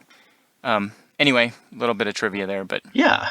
And so I listened to those shows, and and then I'm sorry, I'm kind of dominating the conversation. Might That's okay, man. That's why I had you guys on. And a lot of folks actually, or a couple of folks actually, just sent in audio testimonials. So there wasn't really a conversation. So this is all right. This is cool. And we are going to talk about VG Empire a little bit more later. I will say I was surprised when I actually looked back and saw how long ago VG Empire started. They've been around since October 2011, and that is not much. That's not too much later than Brent and Rob started LMH. So they really were contemporaries, kind of like in Fellowship of the Ring when they're sailing down the river and you see the two big statues. Oh. All of my Tolkien fan friends would hate me for not using the actual terms, but yeah, it's like one of those is LMH and the other one is VG Empire. It's kind of like the gateway into VGM podcasts. Yeah, and of course, from there, as a lot of us know, in 2013, I believe, LMH went on what turned out to be a hiatus. They actually were ending indefinitely, as far as they knew, and a couple of their fans decided to pick up the slack, and they started the VGM Jukebox. Yep. And that is actually where I first heard a lot of you guys that I'm talking to tonight. You and Steen and Chris Murray and Ed Wilson. He was he contributed tracks. Yep. Ed. Yep. I heard he did. I heard about Ed. Alex Messenger, of course. I actually heard about Ed and Mike because of their crossover with Pixel Tunes Radio. I heard about Brian and Gene because of their crossover with Pixelated Audio. Either that, or I started looking up PTR and I saw their crossover episodes with Pixelated Audio. Mm-hmm.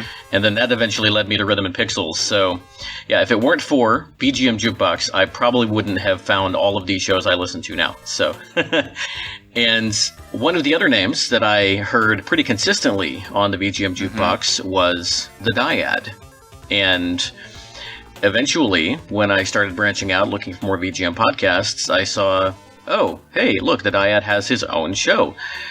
And I started listening, and it was really cool. It was something I hadn't quite heard yet before in the VGM podcast scene, with just the level of research, some of the connections that he was making, his really low-key delivery, and the fact that he was doing it solo was a new thing for me. I had not heard a solo VGM podcast before, and I was impressed. Yeah, that's still not very common. Yeah, that he could carry it on his own.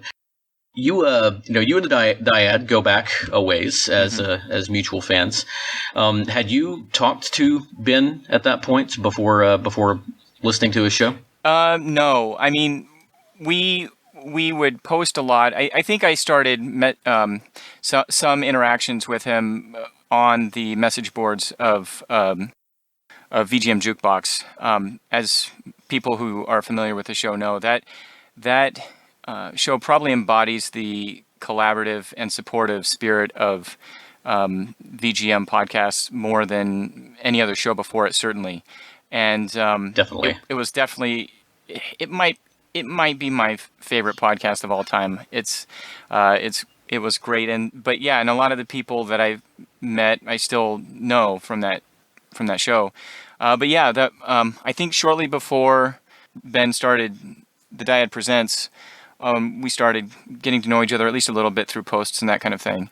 And so when I heard that he was starting his podcast, I was there really since the first episode, and I've been kind of a supporter of it ever since. His format is perfect. The way that he he goes into the trivia and he goes off on these long tangents. It's always fascinating to me. I'm never bored with his show, and he doesn't do the show as very often these days, just because of life and things happen. But he still puts out an episode. He's a busy guy. Yeah, he's very busy, and I just I love it. And the other thing about his show is that for whatever reason, the tracks he picks are exactly the type of VGM that I love most. Every track he picks, we're just, I guess in VGM, we're on kind of the same wavelength. It hits me in that B spot, as they say it with LMH. It's just so good. So yeah, it's a great show, and I very much enjoy it.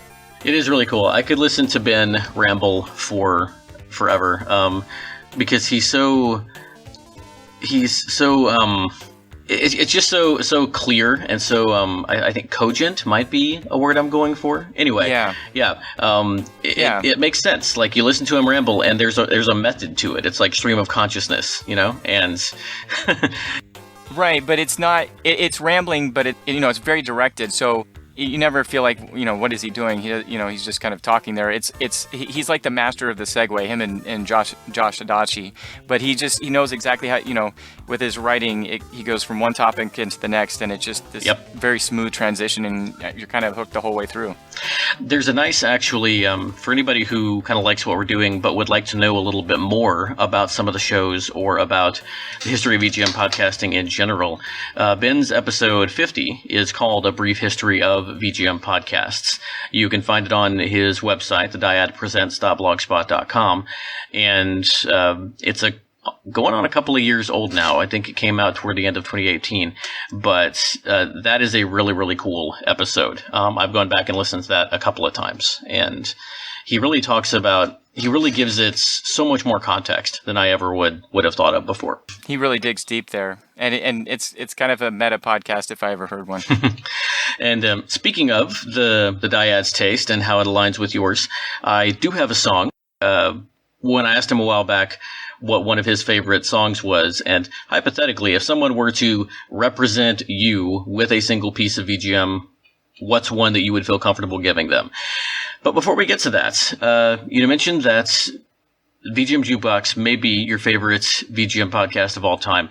That would be really hard for me to pin down. I will say Emily Keegliff is 100% my favorite VGM podcast host of all time. She's just the coolest person that I have ever heard. And I'm jealous of you guys who have been listening to her for longer than I was able to, because she's so great. And she and Josh did have the perfect chemistry on that show. What are some of your other favorite VGM shows? Well, currently I listen to...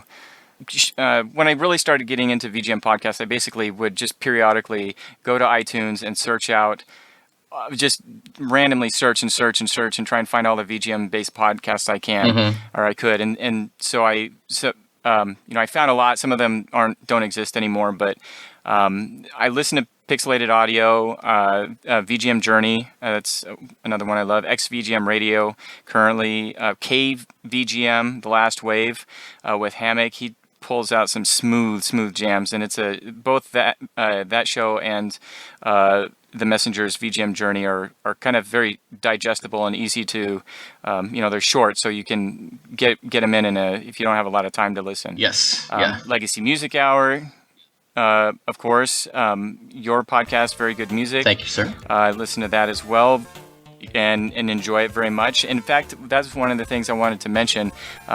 Shoot Kapow is the same age as my oldest son, and their voices actually sound a little bit similar. I don't know, maybe that's just the teenage mumbling or something, but and they are interested in some similar things. So it's I very much enjoy hearing you two go back and forth, and it kind of inspires me sometimes to talk about my. I have a VGM heavy relationship with my son as well, and I love sharing. Very cool. All my kids, really. I love sharing VGM with them, and they there aren't a lot of kids out there that are legitimately listen to VGM as the type of music they enjoy, but he does, so it's a good bonding. Well, that's cool, man. And yeah, a lot of our contemporaries may not know, but Utopian Emo and I have the dubious honor of we are both dads of 5, and I think all of our kids are. We have a similar spread. I think mine are 6 to 15, and so 8 to 15, right? So that's kind of you and I understand each other. I think on a level that a lot of our friends don't. So yes, that's really cool, man. And there is a commiseration there. I love that the VGM podcast Generations, and of course Ed has his son Logan on quite a bit, the youngest of all the VGM podcasters, and it is really cool. And it'll be interesting to see how this little genre continues to spread into the future. You and I could talk about such things all night, though. I am going to rein us back toward that song that I mentioned a few minutes ago, and we will get back a little bit later to some of your favorite shows. So don't worry. But tonight I am playing a song from a game that I am not going to recommend to all ages, although the soundtrack is really cool. This is from a grown-up game called Pinky Ponky. I've also seen it called Plinky Plonky, but I'm pretty sure Pinky Ponky is the actual term. The name of this track is Elevator of the Department Store. This game was composed by Taguchi Yasuhiro. This was published by Elf Co., and it was released on several retro systems that I really need to play more of on my show. Most notably the Sharp X68000, but also the MSX, the PC-88, and the PC-98. The game came out in 1990. Once again, this is Elevator of the Department Store.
That was Elevator of the Department Store from Pinky Ponky. What did you think about that track, sir? That is a Dyad track if I ever heard it. Yep. As soon as it started, I was like, oh yeah, that's something the Dyad loves. I love it too. It sounds almost like a classic early 90s Sega jam. Something you hear in the arcade or something like that. Very, very smooth, very funky. Yeah, definitely. That bass line is something else. That was really cool. And I wanted to say I appreciate one of the things that you have done over the years, and Electric Boogaloo I've seen also do this. Y'all have some similar tendencies here. You are very good about gently correcting people or fact checking people when they are slightly off, and I really, really admire that premium on accuracy when it comes to like the stuff that we report. This is a still sadly underrepresented and misunderstood, or not totally understood, or really even thought about area of pop culture and the music world. And so I do think that it's important that those of us who talk about it do so as accurately as possible. And so I really appreciate when you weigh in and correct me, even if it's I don't know the difference between PSG and FM and, synth-based audio. Or if I get a composer wrong, if I get a publisher wrong, even if I mention something and then I leave a detail out, I always know who I can go to when I'm not 100% sure about something. And so I try to be helpful. I've also tried to do that less these days. I think when I realized I needed to back off was when I started hearing Pixel Tunes radios, and then later XVGM, they came up with a character, Nick Carney. He's like this annoying guy who always corrects everybody on stuff. And I was like, you know what? I resemble him more than I would like to. So I try to ease off on it. It's always coming from a helpful spirit. That guy is obnoxious and, it's kind of a caricature, but I do it because I think that people would want to have the correct information, but I try and also not go overboard with it because I'm also wrong periodically, and sometimes probably more than I know, and so but I try to be helpful anyway. Well, for me, don't hold back, because I always want to do better, and I take pride in the research that I do, and I like to know when I'm getting it wrong so I can mention something about it next time. So, but did you ever find yourself in a position where you were fact-checking or correcting Brett back on the VG Empire comment section?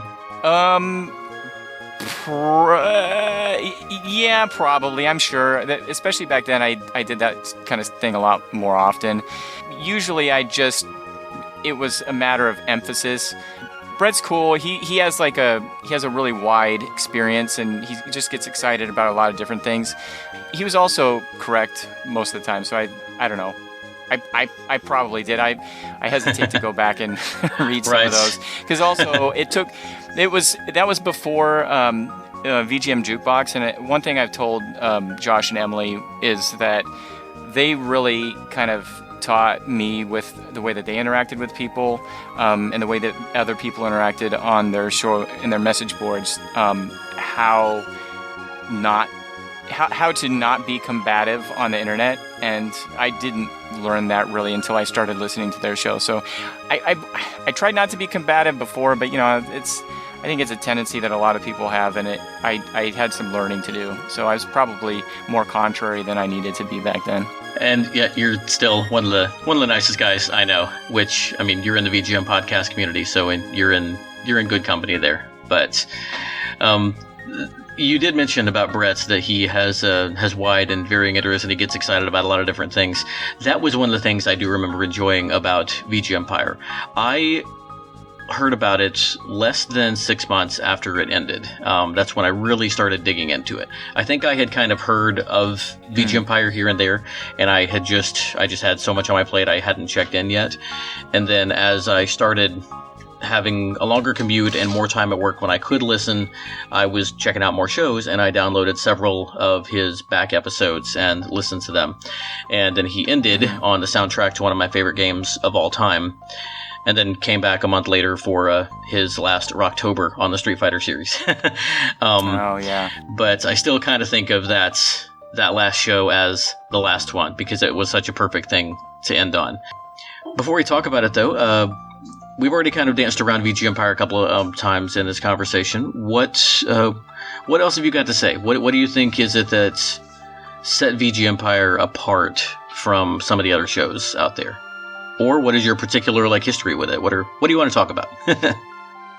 Well, I listened to VG Empire and Legacy Music Hour at the same time, and Legacy Music Hour is very kind of slow and very slow and relaxed, and Brett, by comparison, is really kind of energetic, and Chris and Henry were also, could get excited about stuff. So their chemistry was pretty good, and Brett was always enthusiastic about stuff. That was really kind of the thing that drew me to him. He had other guests on. He had some really great interviews. He interviewed Spencer Nilsson from Sega, who composed the US version of Sonic CD, as well as a number of other CD games. He actually had him on for 2 episodes. I must have missed that one. Oh yeah, it was really good. So the first episode, he talked to him about a lot of the early Sega CD games that he did. Spider-Man and the Kingpin. There's some really great information that came out on that I hadn't heard before. Also, Echo CD. He did some great kind of really new age music type soundtrack for that. And then the next episode was Sonic CD. And the thing that was really cool about that interview was Spencer Nilsson had never heard the Japanese version. It was just Sega of America said, hey, we want you to do an American version, American soundtrack. And so what Brett did was he sat down with him and he played him first he would play Spencer Nilsson's track for a certain level, and then he would play the Japanese version, and Spencer Nilsson had never heard it before that point. And so it was really interesting to see how the ways in which the Japanese composition was similar in spirit or feeling, and the ways in which it differed from the American composition. And there was, sometimes they were pretty different, but they usually had kind of a similar emotional tone to them. And the one that was the most similar was a track called Tidal Tempest. And even though stylistically the tracks were slightly different, the types of chords that they picked out and the emotional tone that went throughout the track was very similar. And that was very, very enlightening. That is really cool. I'm definitely going to have to go back and listen to that episode because that's my jam, man. I love composer interviews. I love deep dives. I love hearing stuff that has never been heard anywhere else, and that just kind of combines all of those things into one show, and that's really cool, man. Well, yeah, before we wrap up and I play us out with our last song of part 1 of this 2-part tribute, tell us a little more about maybe some of your favorite shows that you haven't mentioned yet. Any other shows you would like to point out for our listeners to check out? Sure. Well, I was actually just looking down through my playlist, my podcast list, and so I was like, oh no, I didn't get to finish before because I wanted to point out that Volt Supreme Synth VGM Dream Machine podcast, another favorite, and what he does for those who don't know, just with his stories and his many guests, it's great. It's always super entertaining. My kids love it. And also, what was I going to say about that? He also he's very collaborative as well. And so a lot of us have, I have written and or recorded things that have parts that have gone into his shows. That's a good one. The VG Embassy, how can we forget Ed Wilson? He's also taken a lot of that collaborative spirit that the VGM Jukebox had, and he has a lot of guests in the local community as well. Of course, the Dyad Presents, again, one of my favorites, Forever Sound version with Michael Bridgewater. That's another one I love. Yes. Alex and I talked about that just a little while ago. Great show. Yeah, very good. He and the Dyad actually crossed over recently for a couple of episodes in a row. Yeah, and I told both of them that those are some of my favorite episodes. For whatever reason, the rapport that they have, it's so fun to listen to. And then there's a couple of other ones here that I have on my list that I either are not really updating anymore or they've since stopped, but they're definitely worth a listen. Overclock Podcast, they recently stopped doing shows, but they were, that was the official podcast of the OC Remix, and so there was a lot of really good music that I've discovered from listening to that one. Lots of great stuff. I did a little bit of research for them on their last few episodes, and that was when Patchpin was the most recent host, and we actually talked a little bit earlier with Carlos about Brian and Stephen Kelly, the original hosts of the OCR podcast. Oh, okay, nice. Well, did you know Aino Kescatalo? Sometimes he goes by Evil Taco. Is that Aino? Yes, he's Finnish. Yes. So Yeah. I talked to him a couple of times when I was helping them out on those last few episodes. Yeah, he's a really cool dude. really cool dude. Actually, what was I going to say about? I met him on the Pixelated Audio podcast, and that's how I found out about OC Remix, or the OC Remix podcast. And so the last couple of episodes, I had some listener recommendations that they played on there as well. And another crossover is that you will be hearing in our upcoming, I don't know, maybe when this comes out, it'll be already passed, but the upcoming VGM Fight Club episode. Yes. That we will be listening to an Aino Keskitalo remix of a particular Sega song that was suggested to me by my son Yoshimitsu. That's not his real name. That's just his, his alias. I'm not that much into video games. Kind of like Shukapow, right? But yeah, and the we are going to have The Last Weekend on as one of my guests for next episode.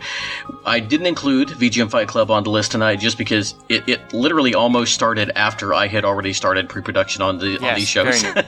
Even though he's probably by this time 6 or 7 episodes deep, because this is not coming out probably until close to the end of November. So yours and my showdown has already been decided. We have already heard that great Aino remix. For anybody listening who has not heard it, go check it out.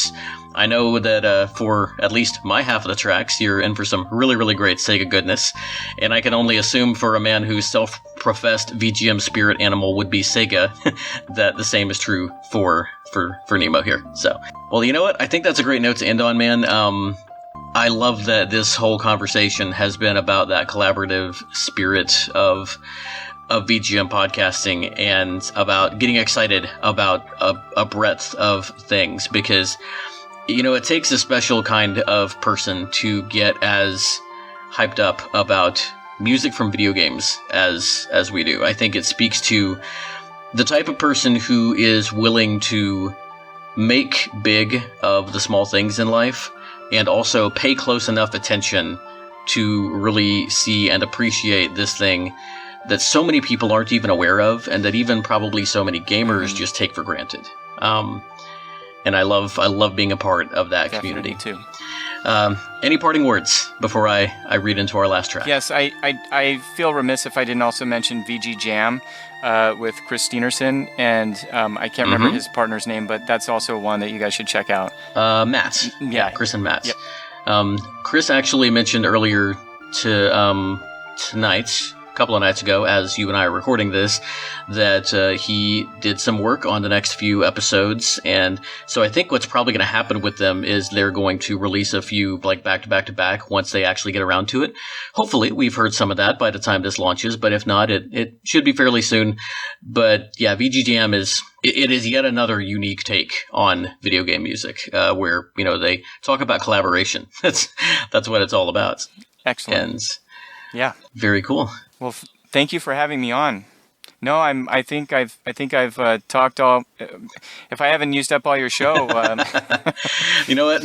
I was really. These have all gone a little bit longer and than I expected, and I wouldn't have it any other way. That's kind of how these things go. And I have found out that when I record with other people besides Shukapow, the show tends to be at least half again as long, because we're all so excited about talking about these things. And, you know, unlike 15-year-olds, we have had all of this time to let the words build up, and now they're ready to spill out. And so these are going to be a couple of long episodes. Hopefully it'll get everybody through the holiday season, coming back and listening. And I know there will probably be a lot of people who see...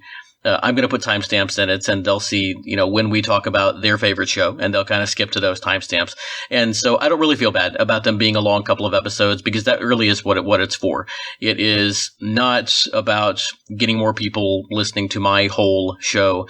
I would love for people to discover something that maybe they hadn't heard before or seen before. But really, most of what this is all about is a celebration of these great people who have made this community what it is. And yeah, I'm playing songs for all the podcasters because of all the countless hours they have spent giving us all of this to listen to. But I also am really glad that I have been able to bring you and Chris and Carlos and Alex and Forrest and the other Chris and all the people that we're going to be talking to next time. And I'm glad to have you all on and celebrate you too, because the community wouldn't be what it is without any one of you guys. And so it's been an honor having you, sir. And yeah, I think that's all of my words for now. Well, I appreciate you inviting me. This has been a lot of fun. Well, we are going to close out with a song that Brett played on that episode of the podcast that I said I like to think of as the last one. It was a Chrono-based episode. And we are going to play a song that Brett mentioned on that show is one of his favorites of all time. From Chrono Trigger by, of course, Yasunori Mitsuda, released by Square for the SNES in 1995. This is Too Far Away Times. We'll see you in part 2.